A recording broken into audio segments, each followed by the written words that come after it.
Selamat malam Bang Niko dan Mbak Yuyun.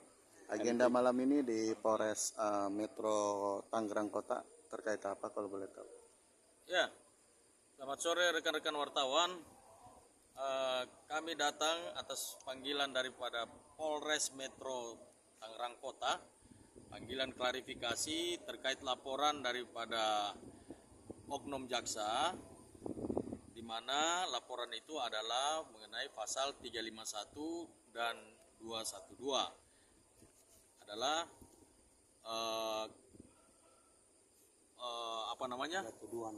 tuduhan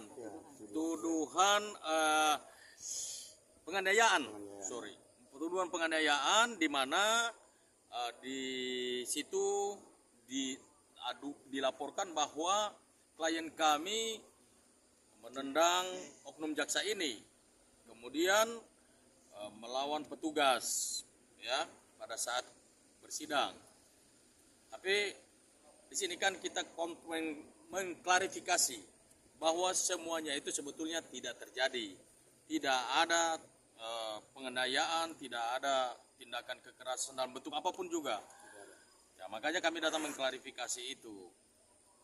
Saya kira ada berapa pertanyaan tadi Mbak Yuyun dari pihak penyidik? Sekitar 8, nggak sampai 10 lah. Nggak sampai 10 pertanyaan. Ada 8 pertanyaan. Sudah dijawab semua. Ya, sama Ibu Mbak Yuyun. Tapi kronologisnya seperti apa sih dugaan yang tadi disampaikan Bang Niko itu? Mungkin untuk membungkam saya berita ke media mengenai permintaan oknum JPU itu mengenai 1 miliar ya. Jadi lucu kalau menurut saya.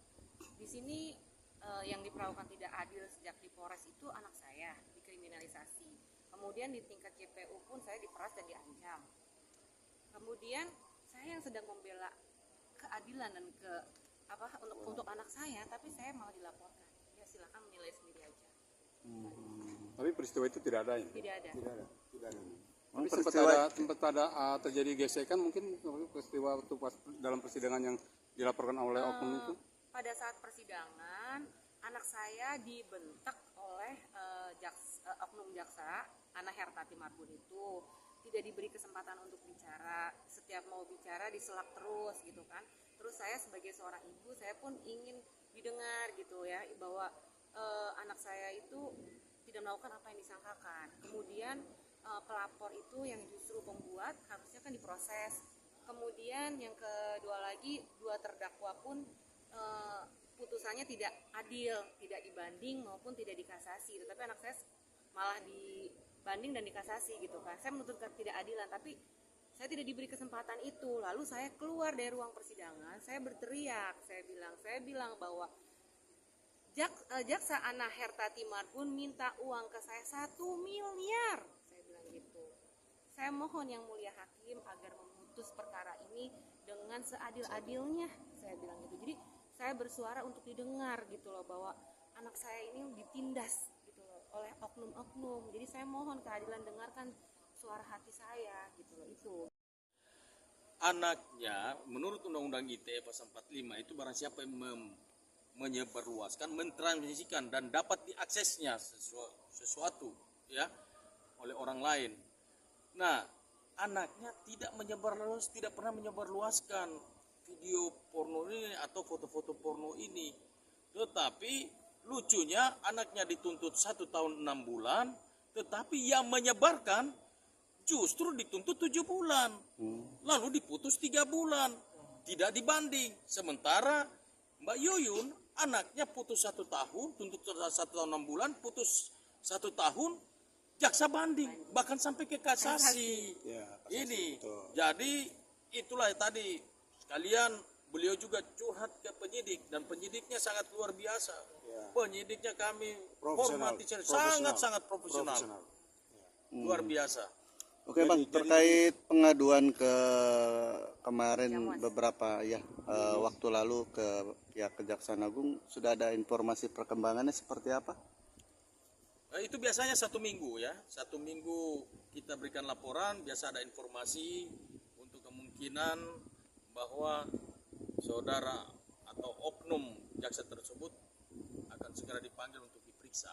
biasa ada laporan, Itu 1 minggu. ada informasinya. Oke bang, sedikit mungkin terkait yang apa namanya diduga menyebarkan itu seperti apa sih bang? Awal mulanya mungkin sedikit. Yang menjurus kepada kemungkinan menggali informasi apakah betul Mbak Yuyun ini sebagai pelaku, ya kan, pelaku penendangan gitu ya, penganiayaan yang dituduh pasal 351 tadi, ya kan. Tapi semuanya itu sudah dijawab oleh Mbak Yuyun, ya.